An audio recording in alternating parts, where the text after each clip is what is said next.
Check out Danny Graves. There he is, man. How you doing, Danny? Hey, what's happening, man? You So do. I was sitting here listening to you talk, and I'm like, "Hey, Thom, I'm here." Obviously, you didn't hear me then, I didn't hear. but Where here I are am. you, man? You look like you're somewhere pretty sweet. So I'm in Chicago at the United Center, doing shows for Stadium. So we got our production meeting as soon as I get done with this, and it is pretty sweet here. I love Chicago. You know, I love Chicago. I know you love Chicago too. It's a great Yep. city. Great town. All right, listen. You're going into the Reds Hall of Fame. You hear guys a lot of times say it really hasn't hit me yet. You're generally a guy who just kind of tells it like it is. You're not afraid to wear your emotions on your sleeve. How, how are you feeling about this weekend? You know, it's it's like you said. I don't really know that it's hit me all the way yet. Obviously, I know it's happening because I'm trying to get my speech going, and it's driving me crazy. It's keeping me up at night, Thom. I don't know.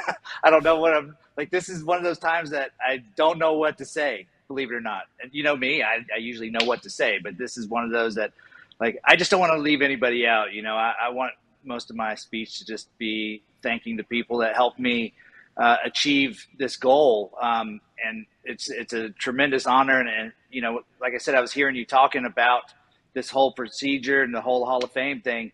They put on a good show, man. And I'm just looking forward to being able to actually have that same jacket as some of these other dudes. Like that's what's going to be crazy, that I'm going to have the same jacket as Johnny Bench and Pete Rose and everybody on the Big Red Machine. Like, it doesn't make sense to me.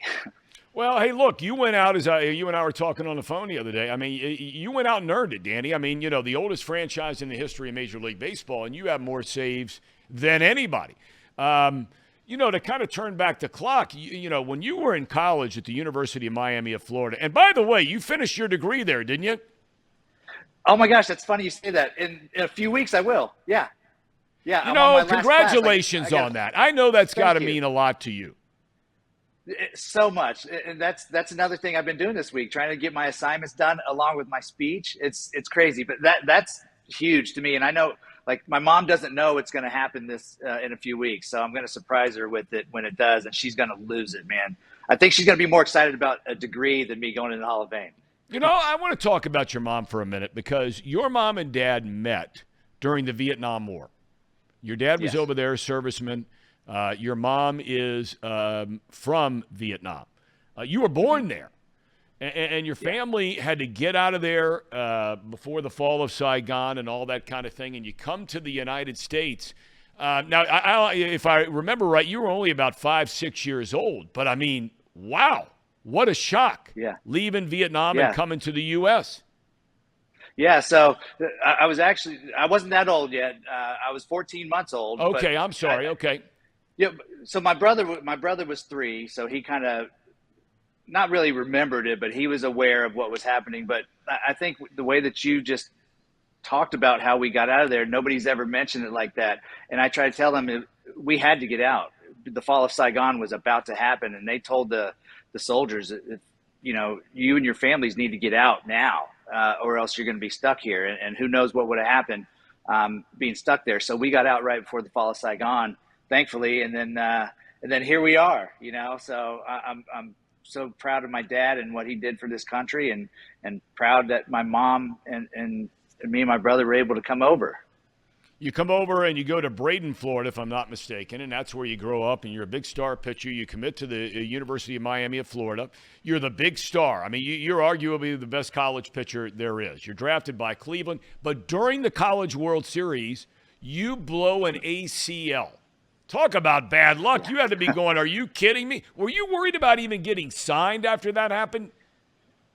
Yeah, it's because coming up to the draft, Thom, I had already, like, told everybody I'm not going back to school. Like, I'm signing. It doesn't matter where I get drafted. I'm going to sign. And so the draft was on a Thursday. Drafted in the 4th round. Talked to the people from Cleveland, and then Saturday we had the opening game of the College World Series. So this happened in the 9th inning. I tore my ACL and get carried off the field, and I didn't even think about the pain. I thought, oh my gosh, I'm not going to play professional baseball now, and I have to go back to school. It was an awful feeling, man. And just thankfully, Cleveland their front office at that time was just tremendous. Mark Shapiro, who is now the president of the Toronto Blue Jays, was the minor league director there. And, I talked to all those guys and they said, listen, we know that these surgeries, the ACL surgery is something that you can come back from. So take the rest of the summer and the fall off, and then we'll see how you are in spring training. So long story short, I got to miss short season in Watertown. Yeah, so I went straight right. to high A ball. So I got to miss all the lower levels, which was nice. Well, but you immediately, a year and a half later, you're in the big leagues, you come to the Reds in the trade, and you immediately, or shortly thereafter, you become the closer, which you were doing in college as well. So it wasn't like you were a starting pitcher going into the bullpen. The pressure of being a closer. There are some in the analytics world that say, hey, look, anybody can come in and get the 25th, the 26th, the 27th outs. I've never believed that for a second. I'm assuming you don't believe that either. Not for 1 second at all. Not just anybody can do it. And you've been around this game a lot longer than me, and I'm sure you've seen, just as I have, guys that have so much better stuff than I ever had, but could not get those last 3 outs. And it's a different mentality, man. It's completely different than the outs in the 8th inning. And unless somebody has done it, it's hard for them to say that there's nothing to it. You know what I mean? Like, yep. There's that, obviously, the pressure that you cannot make a mistake. And if you do, you need to make an adjustment quickly or else the game's over. Whereas the other innings, you have guys to back you up if needed. So, I don't believe that for 1 second about those last 3 outs are the same. There's so much pressure, as you just mentioned there, in that job. There's a pressure in a lot of jobs. I'm not going to say it's only baseball closers or baseball players, but that job, as it pertains to the baseball world, is pressure-packed. Game on the line, you got to get them out. If they beat you, the game's over, just like that.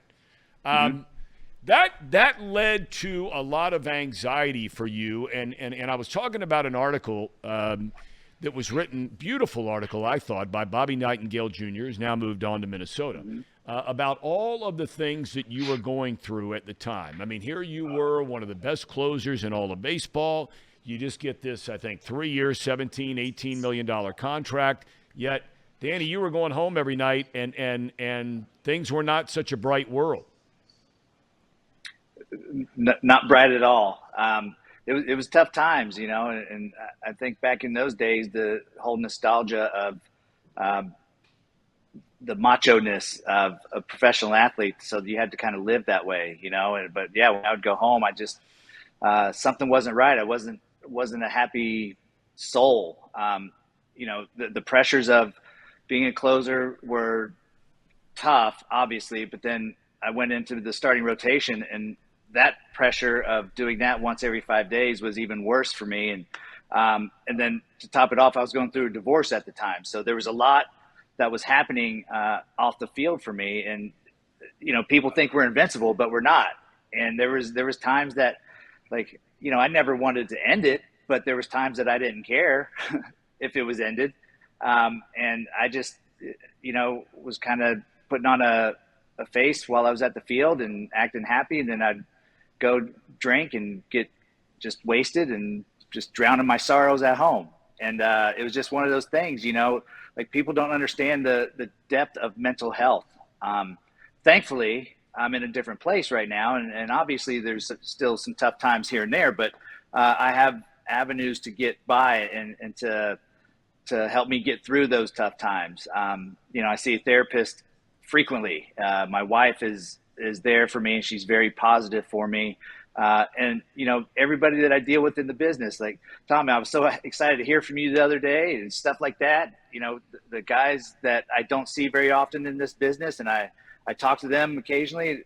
Sean Casey, there's so many people I have in my life now that know what I went through, and they know how to get me through it if I need it. So I'm a huge advocate for mental health right now, and I encourage people just to not keep it in. Find somebody to talk to, and I've even given my email address out to people. I still get people sending me emails about their troubles and their daily issues. So we're all in this together, man. That's what I tell them.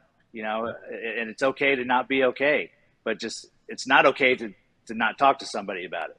There's no doubt about it, and we're seeing that more and more and more. And I think it's really cool and admirable that you're a guy that's not afraid to talk about it now, because there are a lot of people, like you just said, maybe back in those days for you, you weren't ready to talk to other people about it. I mean, you're in this world, and you're a Major League Baseball player, and back in those days, not so much anymore. But strangely enough, while you're going through all this stuff, back in those days, and we were talking about this yesterday.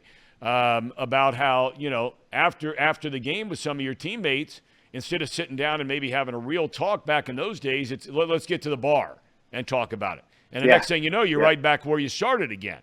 So I just think it's incredible that that you're able to share your story and everything you went through. Are you watching the Reds much these days?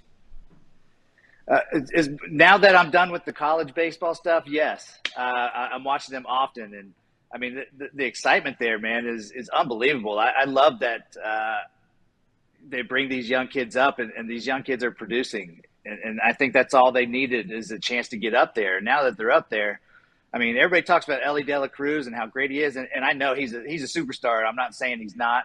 But Andrew Abbott is probably one of the better pitchers in the league, especially for a young guy, a young lefty. And Matt McClain, dude, he is phenomenal. This kid is a stud. I mean, he's kind of going under the radar because of Ellie De La Cruz. But I mean, these young guys to go along with Jonathan India and Joey's back. Spencer Steer is so legit. They're so much fun to watch. I love these guys. Let me ask you this, and we've asked a number of different guys who played in the big leagues, and there were some comments made over the weekend by a couple of the Brewers players when the Reds were playing them, Christian Yelich specifically, talking about what it's like to be on a team. This time last year, and you follow the game very closely, this time last year the Brewers were in first place in the division, and they traded Josh Hader at the deadline, best closer in the league, right? And how he said it just defeated the clubhouse, and you just traded this guy away. I'm curious, Danny, inside of a clubhouse now as a player, would there be much talk about, hey man, if we just go get a guy, or if we just go get another starting pitcher, we can win this thing? Does that kind of thing go on in the clubhouse? Yeah. Yeah.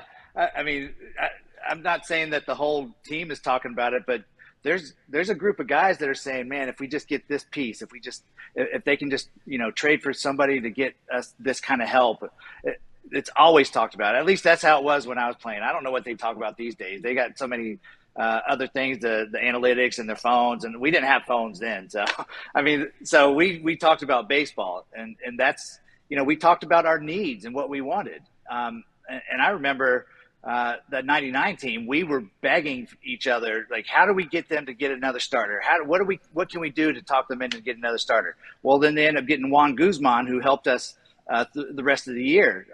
So I would say they need to be talking about stuff like this. Obviously they're young and they don't really think they probably need any help, but in reality, every team could use help. I don't care if you're the best team in baseball. Every team can use some extra help. Every team can use extra arms in the bullpen or extra starters. So I would hope that these guys are talking about that, because they need to realize how good they are and the chances that they have, especially with this division that isn't as tough as it usually is. Mm-hmm. When you talk about that 99 team, and my dad was on with me yesterday, who you and my dad are tight. I mean, you guys are good buddies. Mm-hmm. That 99 team, I asked him if this year's team reminds him of that team, because my dad has frequently said his favorite all-time team with the Reds was that 99 team. Just a camaraderie, and it was a fun club. You guys liked each other. He made the point yesterday, the 99 team was a more veteran team than this version of the Reds. Mm-hmm. But do you see similarities in the two teams, or is that kind of a stretch? No, I totally see the similarities. I think the only thing that's different is the veterans that you mentioned, the experience. This is a bunch of young guys out there that are gelling inside the clubhouse, so you can see what they're doing on the field. Like, the camaraderie is there, and these are guys that actually look like they like each other. And let's be honest, right? Every year you go out and play this game, there's going to be a few bad eggs on your team that you just don't get along with. But this team doesn't seem that way, and that 99 team wasn't either. There was guys on that team that you just loved being around, and you couldn't wait to get to the field to be with them. So also that 99 team, Thom, when the walk-off home runs and the bounce at home plate, like, people don't believe this, but we kind of invented that bounce at home plate. Nobody was doing that before. We started doing it, and people are still doing it now. And you see that this team with the Reds are doing some phenomenal things. It's the excitement. It's the true, this is genuine how they're reacting. Their emotions are coming out, and it's so fun to see, man. Oh, it really, they have been incredibly fun to watch. There's no debate about that. So these days, you're obviously still doing some stuff. We loved having you doing the radio. I still think that there should be a team, and going to be a team out there that says, hey, I've listened to this guy a lot, and we got to hire this guy to be a regular part of our broadcast crew, because you did, and I'm not saying it because you're here. My dad felt and still feels the same way, but you're getting a chance to do it at the college level now, right? Yeah. So most of the stuff I do at the college level is through the studio. I do call some games on TV, but not quite as much. But I love doing the stuff with the Reds, man.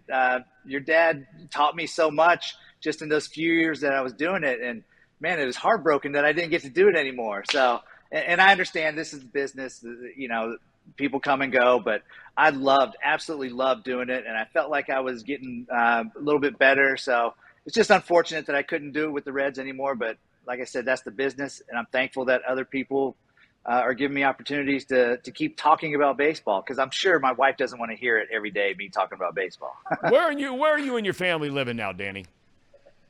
San Antonio. Yeah. Okay. All right. You like it down there in Texas? Yep.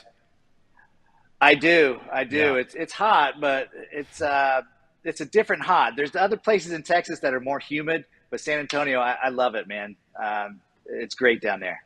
Well, Danny, we're just so excited for you. We're so happy for you. And man, enjoy every second of this weekend. I think you're going to be blown away at what this weekend is like. So, man, thanks for your time. I know you got other things to do, but good luck and have a good time, and thanks for coming on today. Hey, man, Thom, anytime. Thanks for reaching out, man. It was so good to hear from you. All right, all the best, Danny. God bless you, buddy. Thank you. You too, man.